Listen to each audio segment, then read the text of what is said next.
I took a DNA test for fun. The results came back normal.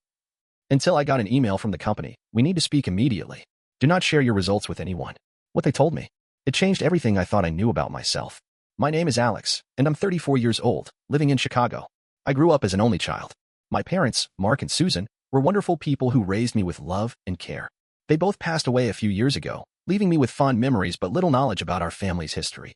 One day, while scrolling through social media, I saw an ad for 23andMe, a DNA testing service that offers insights into ancestry and health. I was curious about my heritage, especially since my parents never talked much about our family's origins. So, I decided to give it a try. The kit arrived a few days later. I followed the instructions, spit into the tube, sealed it, and sent it back. The website said it would take about 3 to 5 weeks to process the results. I marked my calendar and went on with my daily routine. About 4 weeks later, I received an email. Your 23andMe results are ready. Excited, I logged into my account to explore my genetic makeup. The ancestry composition was fascinating, percentages of various ethnicities painting a picture of my lineage. But what caught my eye was a section labeled DNA relatives.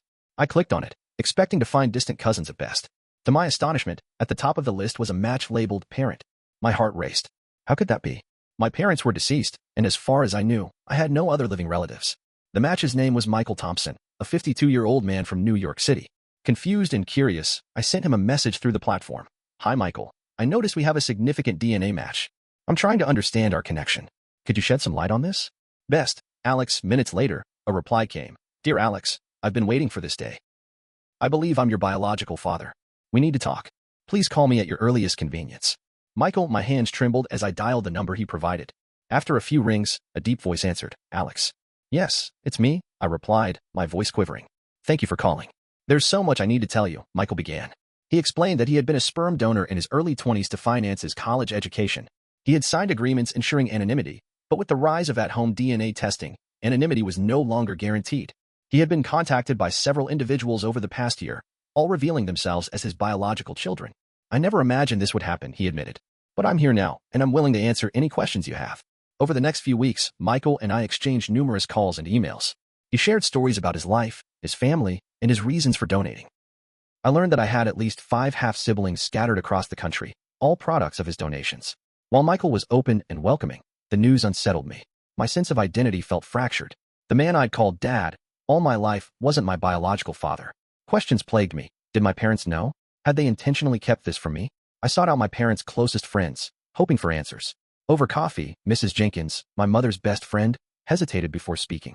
Your parents wanted a child more than anything, she began. They struggled for years. Eventually, they turned to a fertility clinic. They never discussed the specifics, but we all knew how much they loved you. Armed with this information, I delved into my parents' documents. In a dusty box labeled Alex's Beginnings, I found paperwork from the New Hope Fertility Center in New York City. The documents detailed procedures and included donor numbers, but no names. Determined to learn more, I contacted the clinic. After several attempts and proof of my relation to former patients, I secured a meeting with Dr. Eleanor Grant, who had been with the clinic for decades. Sitting across from Dr. Grant in her sterile office, I felt a mix of anticipation and dread. Your parents were wonderful people, she began. They opted for an anonymous donor. At the time, it was standard practice not to disclose donor identities. They wanted to tell you when you were older, but perhaps they found it too difficult. Do you have records of the donor? I inquired. She nodded, pulling out a thick file. Donor number 4563. Michael Thompson. It was real. The DNA test hadn't lied. Leaving the clinic, I felt a whirlwind of emotions. I was grateful for the love my parents had given me, but also felt a void where the truth should have been. Over the next few months, I met some of my half-siblings. Each had their own stories, their own journeys of discovery. We bonded over our shared genetics and the surreal nature of our connections. One evening, as the sun set over the Hudson River, I sat with Michael on a park bench. Do you regret donating? I asked. He paused, gazing at the horizon.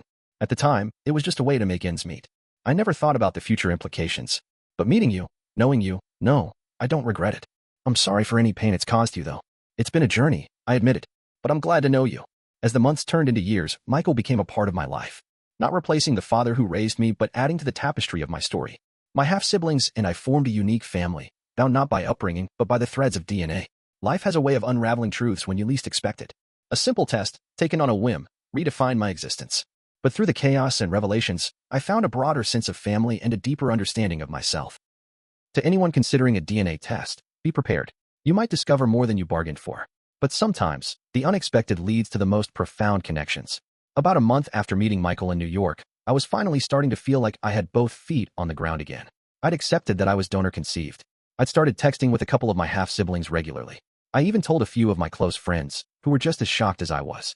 Life was weird, but it felt like I was finding some peace. That didn't last. One night, around 2 a.m., I got another email from 23andMe. The subject line hit me like a truck. Update to your DNA relatives. Immediate attention required. I opened the email, heart pounding.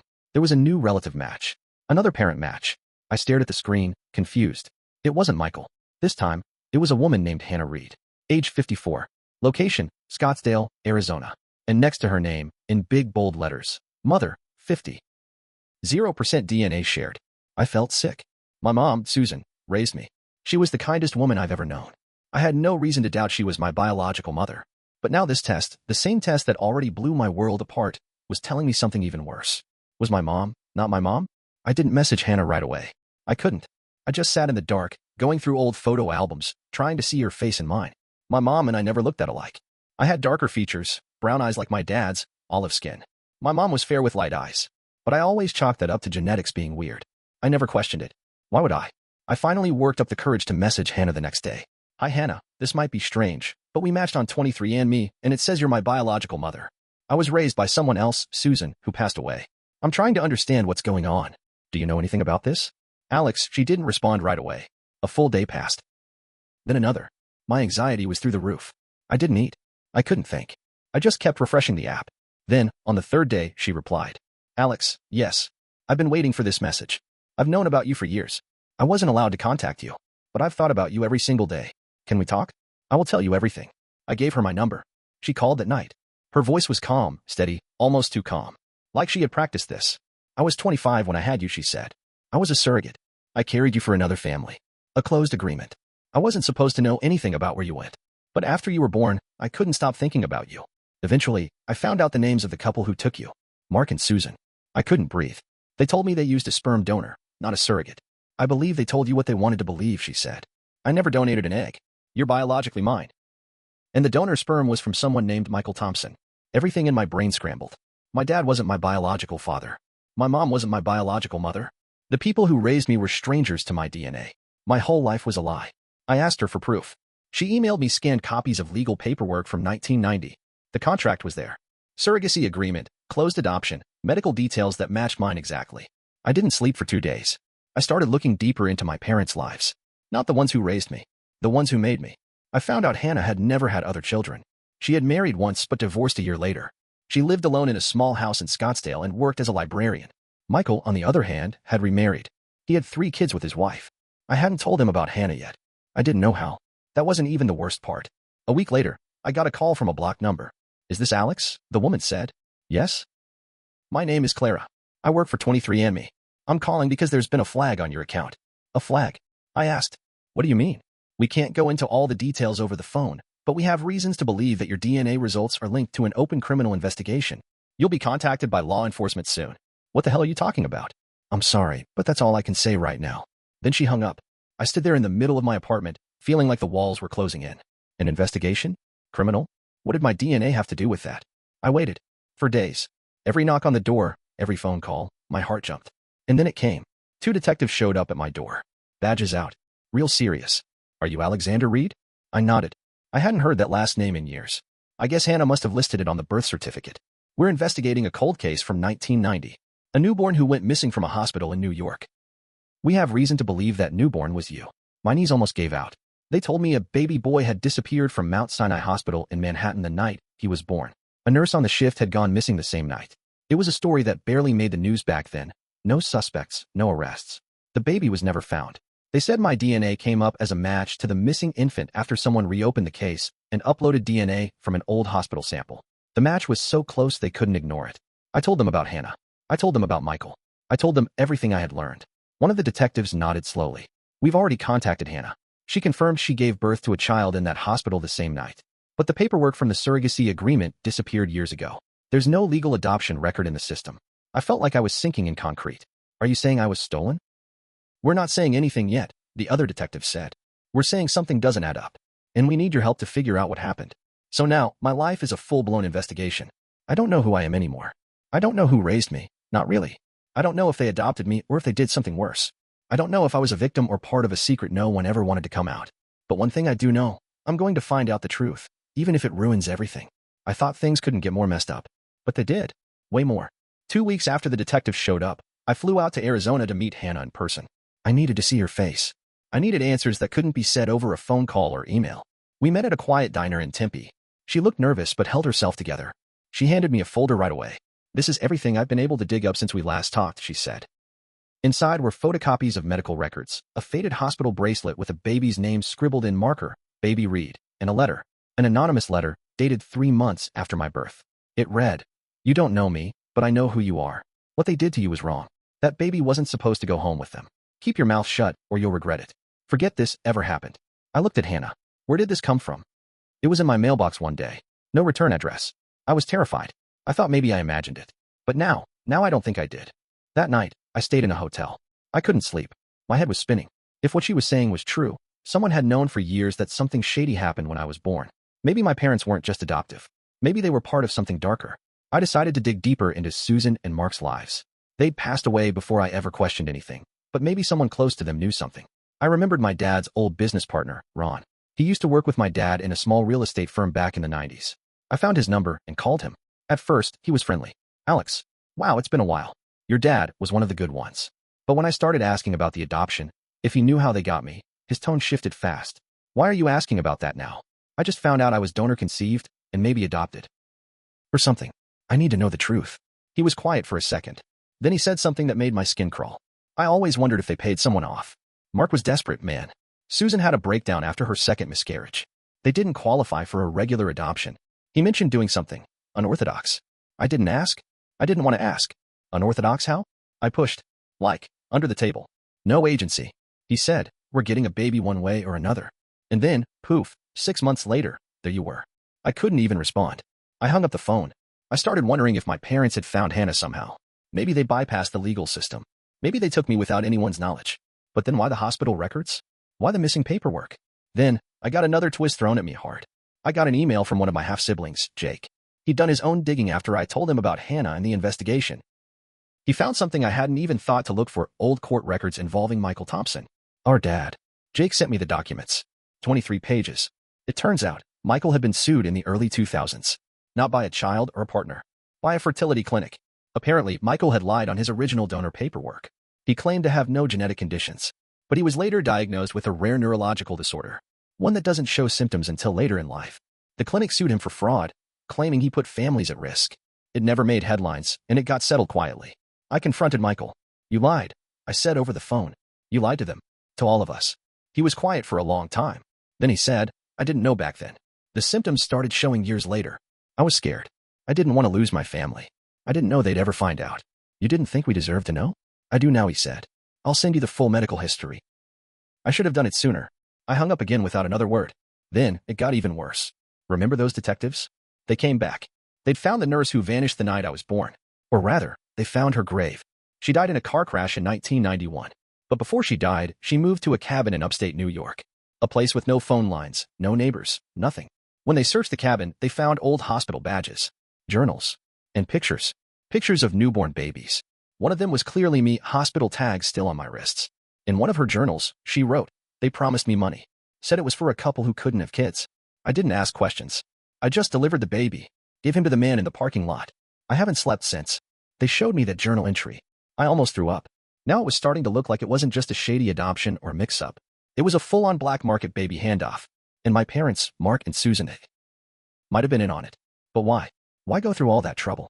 Why not just go through legal channels? I still don't have the answer to that. I'm working with a lawyer now. The state opened an official inquiry into my case. They're requesting records from the New Hope Fertility Center in Mount Sinai. I've been told that several files are still sealed, either redacted by court order or missing altogether. And then something strange happened.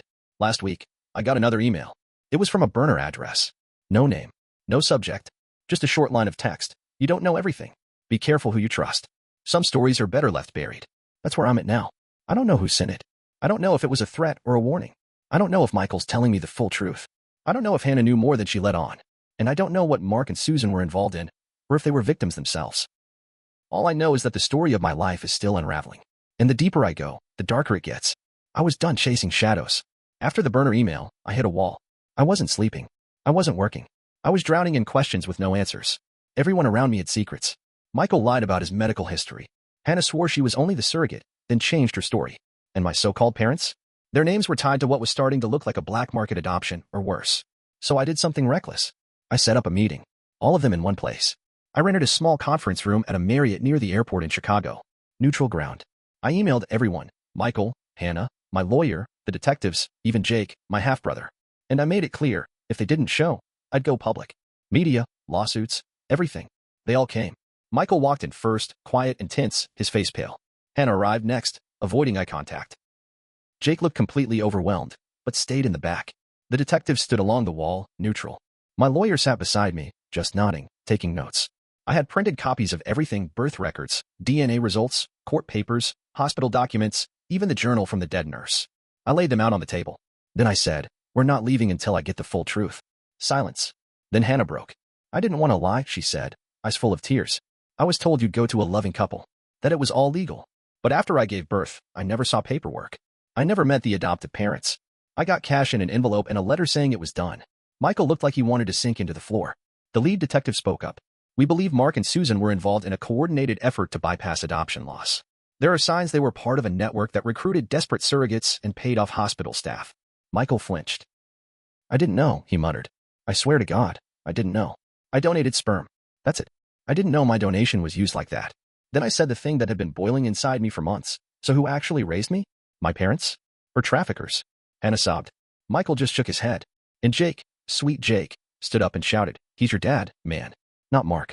Not any of them. Michael is your dad." Michael stood up too, voice cracking. "I didn't ask for this. I was a broke college kid, trying to pay rent. I didn't sign up to be pulled into a goddamn kidnapping story." The detectives raised their hands to calm things down, but it was too late. The room exploded. Hannah screamed. "I carried him. I gave birth. And no one asked me what I wanted. Not back then. Not now." I shouted over them. "You all decided what you wanted. Not one of you asked what I wanted." Jake tried to say something, but I walked out. I didn't want to hear it. I couldn't. Outside in the hallway, I leaned against the wall, heart racing. I wanted to scream, but I just sat there. Then Hannah came out. She didn't say anything at first. She just sat beside me. "I didn't give you up because I didn't love you," she whispered. "I gave you up because I thought you'd have a better life." "I don't even know if it was better," I said. "I don't know anything anymore." She reached into her bag and handed me a picture. It was me, maybe 2 days old, wrapped in a blue blanket, tiny hand gripping her finger. Her handwriting on the back said, "Alexander Reed. My son, born June 3rd. It broke me. I cried. I didn't care that she was beside me. I cried like I was 5 years old, because I had no idea who I was anymore. Later, back inside, the lawyer started going over options. The detectives said they were going to continue investigating Mark and Susan's financial records, see if there were others like me. They couldn't charge anyone, too much time had passed. But they were building a case for public record. Michael tried to apologize. "If I had known, I would have done something. But I didn't know you existed until 6 months ago." I said, "And now you do. So what are you going to do about it?" He didn't answer. A month passed. The investigation made the local news in New York. Not my name, thankfully, but the case. Decades-old hospital adoption scheme uncovered. People started reaching out, former nurses, one retired social worker. Some had nothing helpful. One sent me a photo of Susan at a medical conference in 1990. She was talking to a woman who looked suspiciously like the nurse from the journal. It never ends. Hannah and I talk now. Not daily, but sometimes. She wants to be part of my life. I'm not sure I'm ready. Michael emails me every few days. Says he's getting therapy. Says he wants to do right by me. I don't know what that means. Jake is the only one who stayed constant. He checks in, sends memes, acts like a brother. And honestly, that helps more than anything. I think about Mark and Susan a lot. What they did. What they didn't do. I still don't know if they were monsters or victims. Maybe both. But they loved me. I believe that. They fed me, hugged me, celebrated my birthdays. I remember how they looked when I graduated high school. Proud. Happy. So maybe two things can be true. Maybe I was stolen. Maybe I was loved. Maybe both things happened. And that's the part I'll carry forever. I wish I could say there was justice, or healing, or a neat bow tied at the end. But there isn't. There's just me. Still standing. Still asking questions. Still trying to piece together a life that was never fully mine to begin with. I don't have all the answers. I probably never will. But I've stopped running from the truth. Whatever comes next, I'll face it head on. Some stories are born in silence. Mine was dragged into the light. And now, I get to decide how the next chapter goes.